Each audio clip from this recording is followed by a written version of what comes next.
धन्या साधव गृहमेधिना यद्गृहाहारिवर्यम्भो तृणभूमिश्वरावरः। कोई भी व्यक्ति जो धनवान ना हो तथा गृहस्थ जीवन व्यतीत कर रहा हो, वो भी अति धन्य हो जाता है।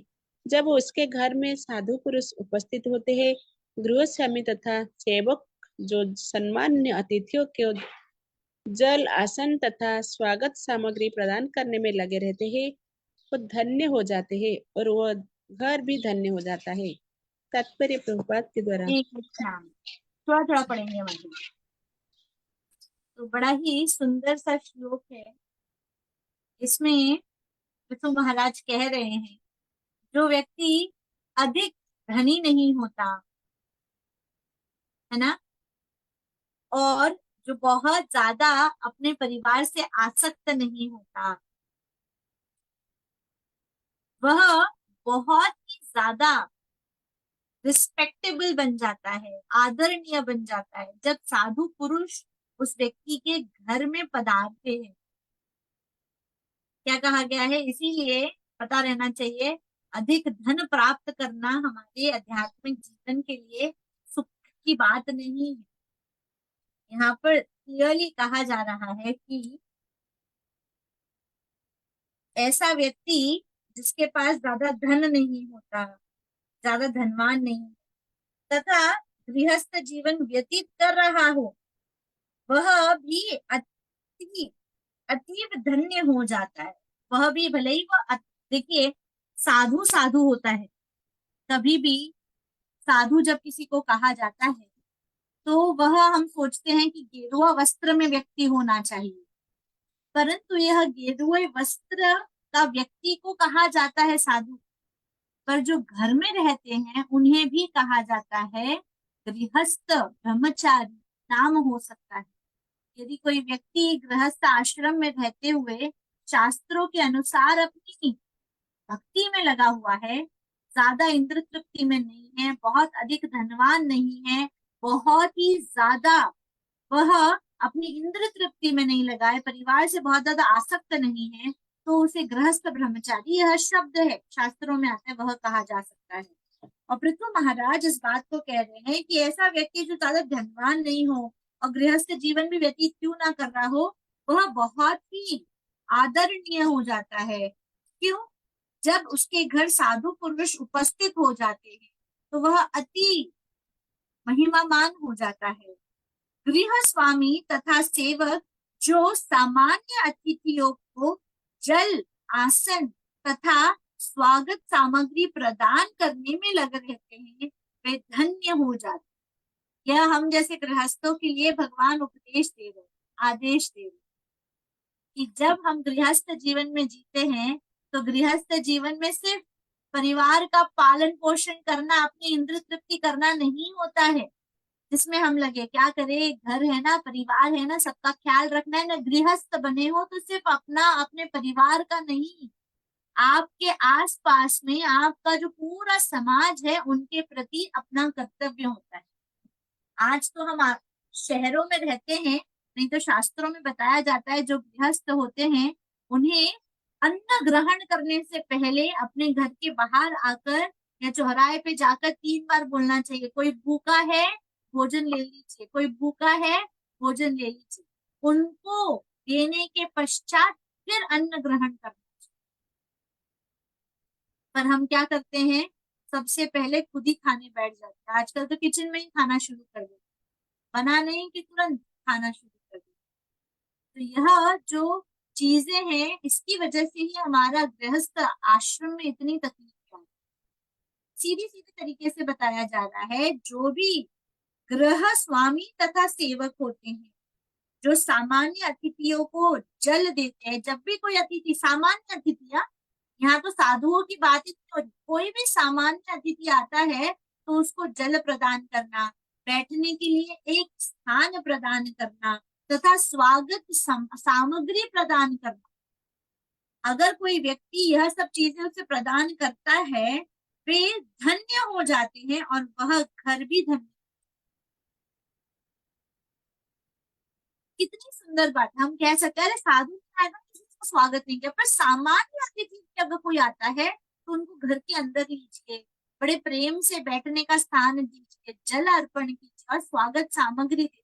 क्या दे सकते हैं, कुछ खाने पीने के लिए प्रदान कर दीजिए।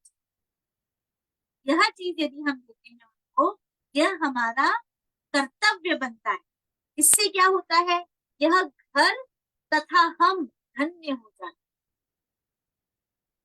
बॉम्बे में तो देखा था मैंने कि नीचे से आवाज लगाते हैं तो ऊपर से हम क्या देते थे उनको, कुछ ना कुछ दे देते थे। वो बोलते भूख लग रही थी, जो भी घर में बना हुआ है वो उनको दे देते थे, नमकीन दे देते थे, कुछ भी सूखा नाश्ता रखा है, जो भी कुछ है हमारे पास वो प्रदान करते थे। इंदौर में मैंने देखा कि आए दिन में दो दो बार बल्कि लोग आ आके मांगते ही रहते हैं। और मैं सोचती थी, और घंटी बजाते हैं बकायदा आके, वो लोग घंटी बजा बजा के दरवाजे पे खड़े ही रहते हैं, मांगते रहते हैं। एक दिन मम्मी ने मुझे बोला, जाओ जाके आटा ले आओ, तेल ले आओ, चावल ले आओ, मसाले जो होते हैं वो सब ले आओ।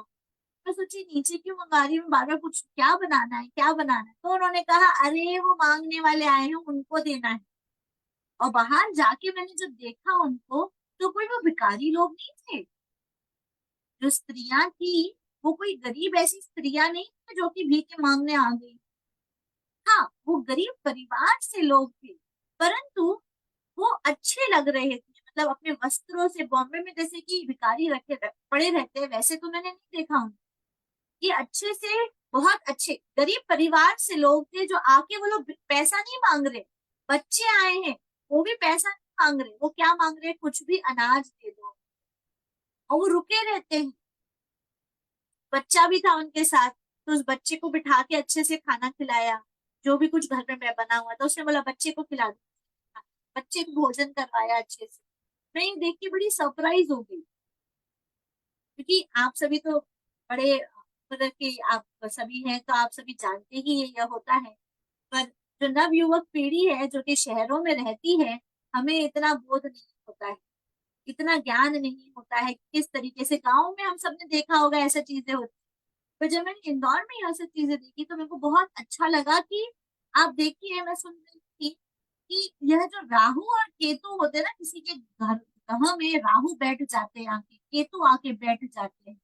यह कौन होते हैं राहु केतु, यह समाज के, आप कह सकते हैं, बोलते हैं अगर किसी के ऊपर राहु काल चल रहा है तो शनिवार के दिन गरीबों को दान देना चाहिए।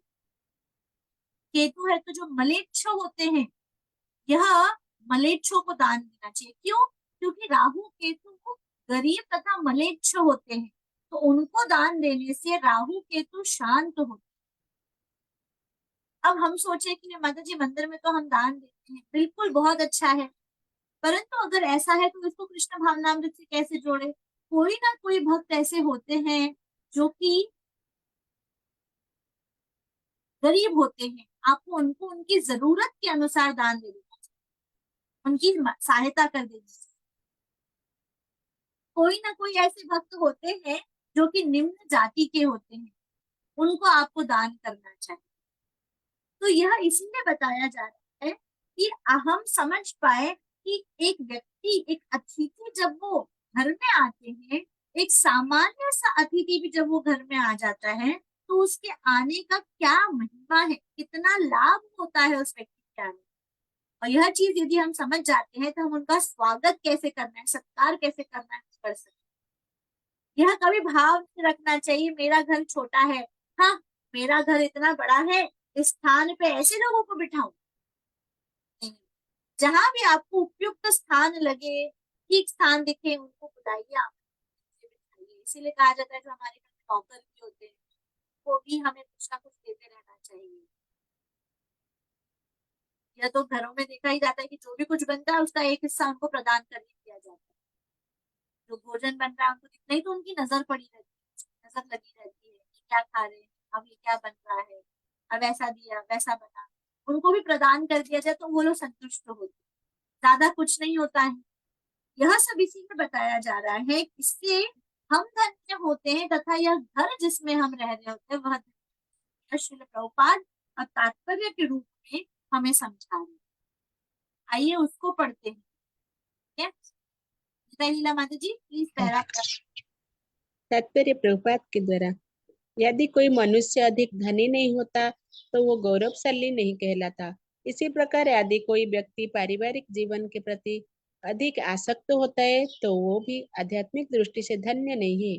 किंतु साधु पुरुष निर्धन अथवा भौतिक रूप से आसक्त गृहस्थ के घर जाने हेतु सदैव तैयार रहते हैं।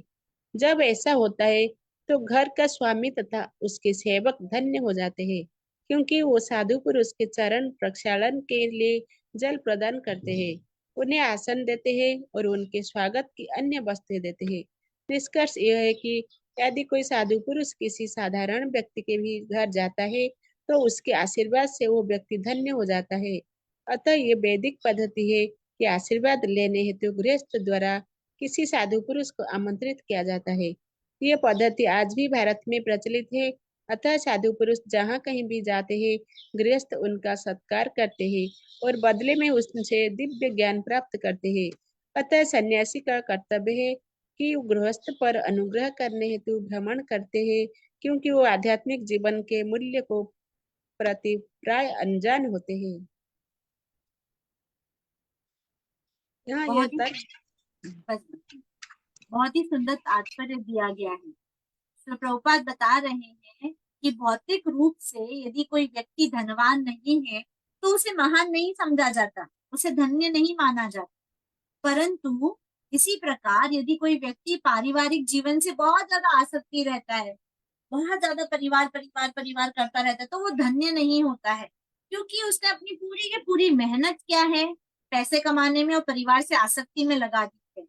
पर वहीं पर कहा जा रहा है कि भक्त जो होते हैं, जो साधु होते हैं, वो इतने कृपालु होते हैं कि वो लालायित रहते, वो तत्पर रहते हैं कि कोई भी व्यक्ति, भले ही वो गरीब आदमी हो या फिर वह अपने परिवार से आसक्त क्यों ना हो, उनको जब आमंत्रित किया जाता है तो वो खुशी खुशी उनका आमंत्रण स्वीकार करके उनके घर में प्रवेश करना चाहते हैं, उनके खुशी खुशी उनके घर में जाने की इच्छा रखते हैं। लेकिन ये जो साधु पुरुष जो निर्धन होते हैं, गृहस्थ में जाने के लिए सदैव तैयार रहते हैं, वो जाते खुद के लिए नहीं है, उन गृहस्थों का उद्धार करने के लिए। क्यों? जब साधु के घर में आते हैं तो जो घर का स्वामी होता है तथा उनके सेवक होते हैं वो धन्य हो जाते हैं। ऐसे कैसे भाई धन्य हो जाते हैं? क्योंकि उनके आते ही साधुओं के चरणों को धोया जाता है और फिर उस चरणों को क्या, धोए हुए पानी को क्या करते हैं, अपने ऊपर छिड़का जाता है। गुरु के जब जब चरणों को धोया जाता है तो उस जल को पान किया जाता है। गुरु के चरण यदि हमने धोए हैं तो यदि उसको धोने का हमें आशीर्वाद प्राप्त मिल गया तो उसको तुरंत पान कर लेना चाहिए, उसको पी लेना चाहिए। और यहाँ पर बता रहे हैं जैसे ही साधु अपने घर में आए तो उनका क्या होता है, उनके चरण धोकर स्वयं पे डालने चाहिए, उनको बैठने के लिए स्थान देना चाहिए और उनको स्वागत में कुछ ना कुछ प्रदान करना चाहिए, अन्य वस्तुएं देनी चाहिए, है ना। इसीलिए यह सब चीजें जो बताई जाती है शास्त्रों में बड़ी सुंदर है और इसको बड़े ध्यान से हमें सुनना चाहिए, समझना चाहिए तथा अपने जीवन में व्यवहार में लगाना चाहिए। तो निष्कर्ष यह निकलता है कि जब भी कोई साधु पुरुष किसी भी साधारण व्यक्ति के घर जाता है तो वह उन्हें आशीर्वाद ही प्रदान करता है। इसीलिए जैसे ही वह व्यक्ति के घर में साधु आए तो वह आशीर्वाद लेता है उनसे, वह धन्य हो जाता है कि ओहो हमारे भाग्य कि आज साधु हमारे घर में। परंतु आज क्या देखा जाता है, कभी कोई किसी के घर पे साधु है तो क्या बोलते हैं, अरे बहुत बिजी है ना, ऑफिस जाना है ना, हमारे घर पे नहीं बाबा, इतना तामझाम नहीं होता हमसे, इतनी सब तैयारी नहीं होगी हमसे, ये सब मत करो बाबा। इसीलिए एक व्यक्ति जो बिल्कुल भी महान नहीं है वह महान बन जाता है अगर एक साधु उनके घर में चले जाए। इसीलिए वैदिक शास्त्रों में बताया गया कि गृहस्थों को, साधुओं को अपने घर में बुलाना चाहिए ताकि उनसे आशीर्वाद प्राप्त हो सके। और बहुत भाग्यशाली है हम कि हम भारत में वास करते हैं। हम बहुत भाग्यशाली है कि हमें यह मौका मिलता है कि एक साधु को हम अपने घर बुला सके। और क्यों बुला सके? क्योंकि जब साधु आते हैं तो वह हमें दिव्य ज्ञान, आध्यात्मिक ज्ञान प्रदान करते हैं।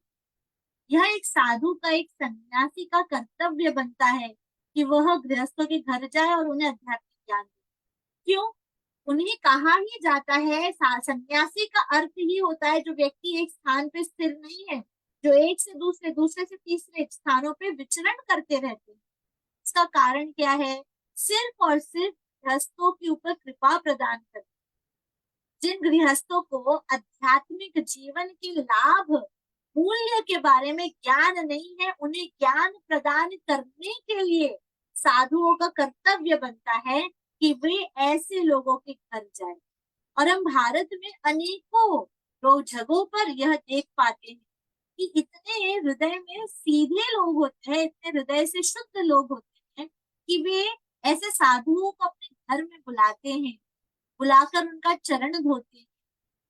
जब जब हम देखे थे, जब हम उत्तराखंड गए थे माता जी के साथ में, कथा ऑर्गेनाइज करवाई थी माता जी ने काफी स्थानों पे, तो लोग लाइन बना के खड़े थे, प्रभु जी आप आइए, आप हमारे घर आइए, हम अभी आप मतलब दिन में 5-6 कथा भी करनी है और 5-6 घरों में भी जाना है। क्यों? सबके घर जाएंगे, वो सब लोग बुलाते थे, प्रभु जी के जो भक्त थे उनके चरण धोते थे, उनको बिठाते थे, कुछ ना कुछ खिलाते ही थे, और उनको निकलने से पहले कुछ ना कुछ अच्छा उपहार देते ही थे, उनके स्वागत में कुछ प्रदान करते थे। यह हमारे लिए लाभकारी है, और इसका लाभ जो है वो हमें ही प्राप्त। आइए अगला पैराग्राफ पढ़ते हैं। जी निकालिए। यहाँ एक तर्क किया जा सकता है कि सभी गृहस्थ इतने धनवान नहीं होते कि वो बड़े बड़े साधु पुरुष का सत्कार कर सके, क्योंकि उनके साथ सदा उनके शिष्य भी रहते हैं। यदि कोई गृहस्थ किसी साधु पुरुष का सत्कार करता है तो उसे उनके साथ वालों का भी सत्कार करना होता है। शास्त्र में बताया गया है कि दुर्वासा मुनि के साथ हमेशा 60,000 शिष्य रहते थे, और यदि उनके सत्कार में तनिक भी त्रुटि हो जाता है तो वो अत्यंत कुपित होते हैं और कभी कभी अतिथि सेवा को शाप भी दे देते हैं। वस्तुत हर एक गृहस्थ, चाहे उसकी स्थिति या आर्थिक दशा किसी भी कैसी है क्या न हो, भक्ति पूर्वक साधु पुरुष का सम्मान कर सकता है और उन्हें कम से कम पीने का पानी तो दे सकता है, क्योंकि पानी सर्वत्र प्राप्य है।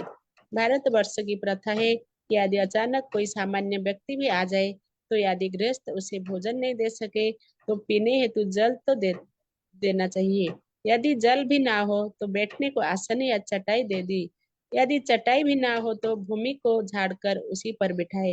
यदि वो ये भी न कर सके तो हाथ जोड़कर ये कहकर अतिथि सत्कार कर सकता है, आपका स्वागत है। और यदि वो इतना भी ना कर पाए तो उससे अपनी दीनहीन दशा पर तरस आनी चाहिए और आंसू बहाने चाहिए, और समस्त परिवार, पत्नी तथा संतान सहित केवल प्रणाम करना चाहिए। इस प्रकार वो किसी भी अतिथि को प्रसन्न कर सकता है, चाहे वो साधु पुरुष हो या राजा हो। हरे कृष्ण। हरे कृष्ण। इसीलिए कहते हैं श्रील प्रभुपाद के तात्पर्य इम्पोर्टेंट। प्रभुपाद जी ने हमें सिखाया है कैसे हमारा व्यवहार, क्या करना चाहिए।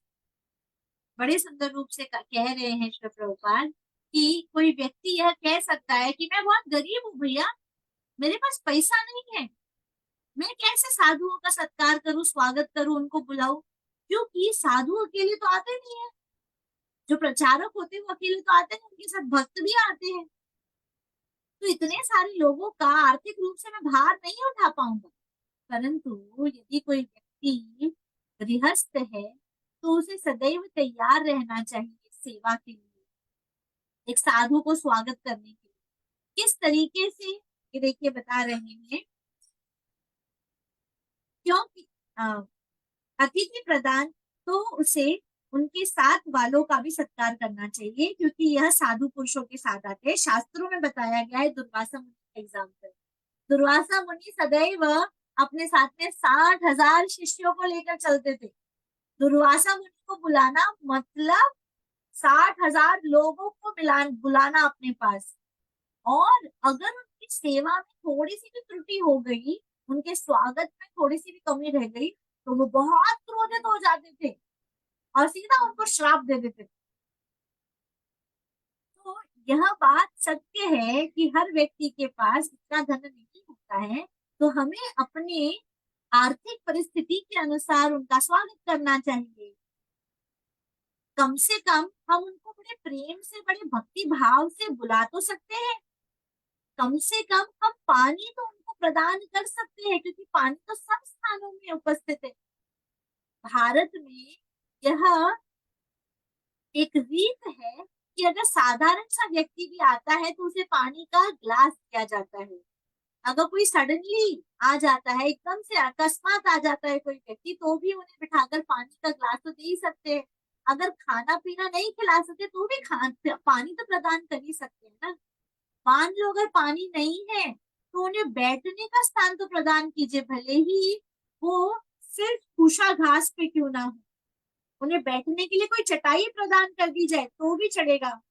भूमि को झाड़ के, जमीन को साफ करके भी वहां पर उनको बिठा दिया जाए तो भी चलेगा, परंतु प्रेम से बिठाने का स्थान दे दीजिए।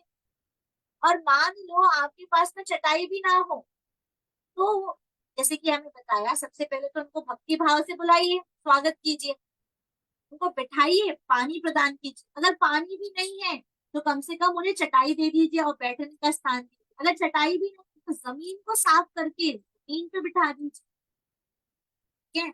और मान लो अगर उनके पास बिठाने के लिए जमीन तक भी नहीं है, तो वो सिर्फ बड़े विनम्र भाव से अपने हाथ जोड़कर उनको कह सकते हैं, आइए आइए आपका स्वागत है।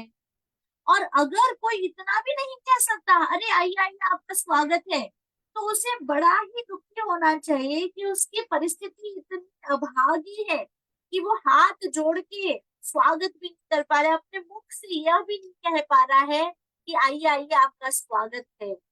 और अपनी इस गरीब परिस्थिति पर उसे अपने पूरे परिवार के साथ बैठकर बड़ा ही दुखी होना चाहिए, आंसू बहाने चाहिए अपने पूरे परिवार, पत्नी और बच्चों के साथ। इस तरीके से वह कोई भी अतिथि को संतुष्ट कर सकता है, भले ही वह अतिथि साधु हो या एक राजा।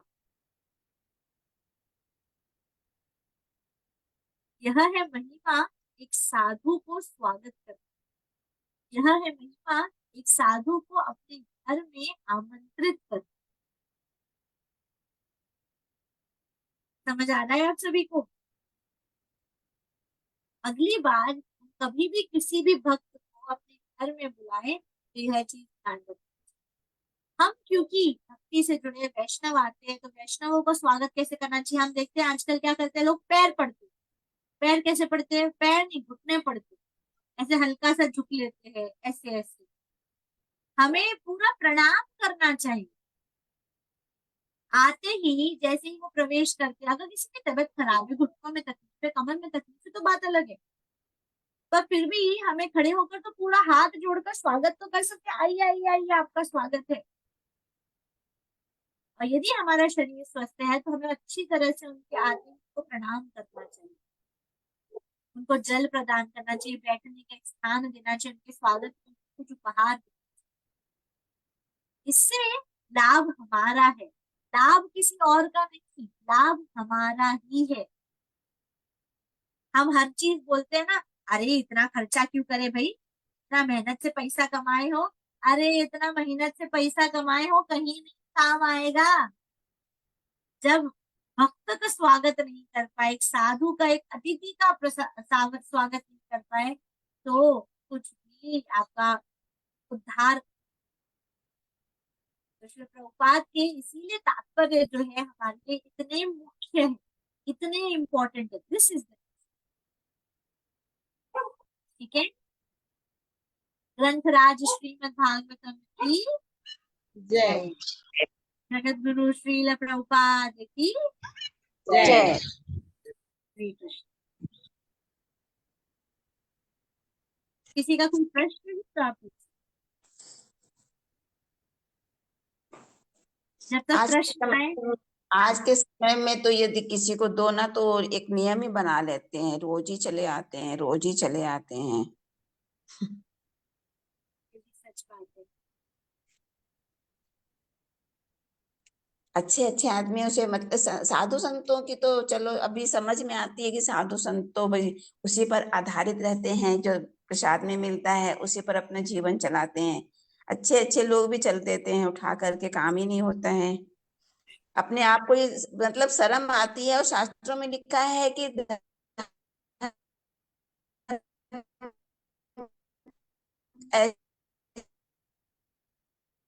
ऐसे मतलब मतलब हर लोगों को धन नहीं देना चाहिए। यहाँ ये भी मतलब बताना, लोग क्या करेंगे आजकल, तो कहेंगे नहीं पैसा मत तो दान दे दो, और फिर ले ले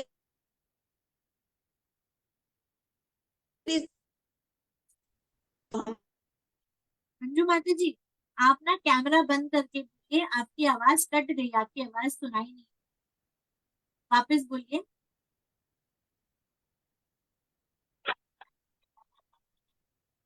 मैं ये बोल रही हूँ ना, आज के समय में हाँ जैसे काम लोग नहीं करते हैं, सुना हम्म, सुना।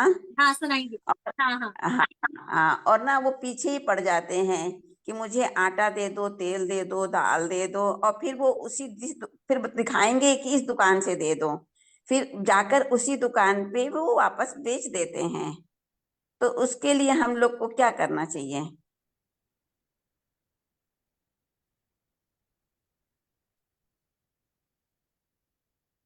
बड़ी सुंदर बात कही आपने, ये सत्य है हमारे समाज।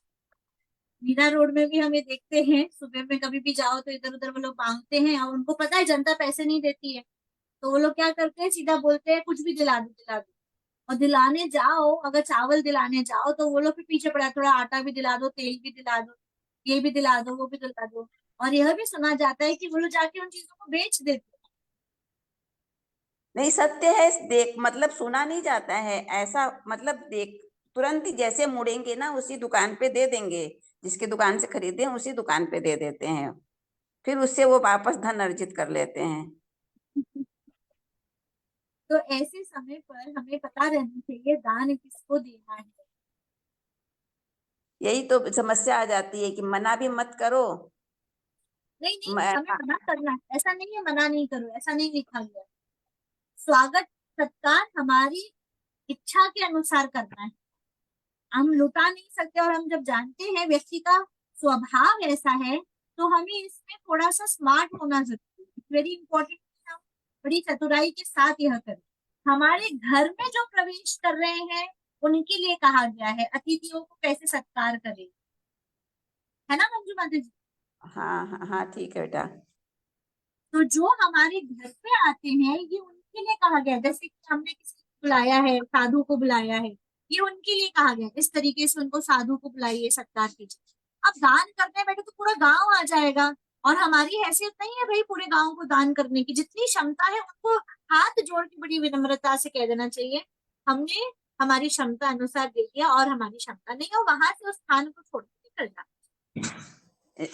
हाथ जोड़ के चाहे जितना ही बोलेंगे ना, वो कहेंगे नहीं नहीं इतना तो को दे ही दीजिए, शक्ति भी नहीं है हमारे अंदर इतनी ज्यादा कि हम उनके पीछे लग सकें। नहीं तो छोड़ देना चाहिए ना, उस स्थान को छोड़ दीजिए, वह स्थान को छोड़ के वहां से हट जाइए। अभी धाम में देखा जाता है, हरिद्वार गए थे दान करने के लिए, वहां पर इतने सारे लोग दान देते रहते, खिलाते रहते, और वो भिखारी भी खाते रहते, कुछ भी बाटो वो लोग तोड़ फोड़ देके छीना झपटी करके लेते। वो यह तो सब खा वो तो खाते हैं बेटा, लेकिन अब राजस्थान में देखो पीछे ही पड़ जाते हैं, पीछे ही पड़ जाते हैं एकदम, वो चलने नहीं देते हैं, ना गाड़ी को चलने देते हैं, ना आदमी को चलने देते नहीं, हैं, ऊपर ही झपट देते हैं एकदम, ऐसे बहुत ज्यादा। स्थानों में तो ऐसे स्थानों में तो दान देना नहीं चाहिए, ऐसे स्थानों में बच के निकल जाना चाहिए। हम्म। भले ही आप धाम में गए हो। हरिद्वार में तो खाते तो हैं, कम से कम बैठकर खाते हैं, तो चलो ठीक है, खिला दिया चलो ठीक है, अच्छा है।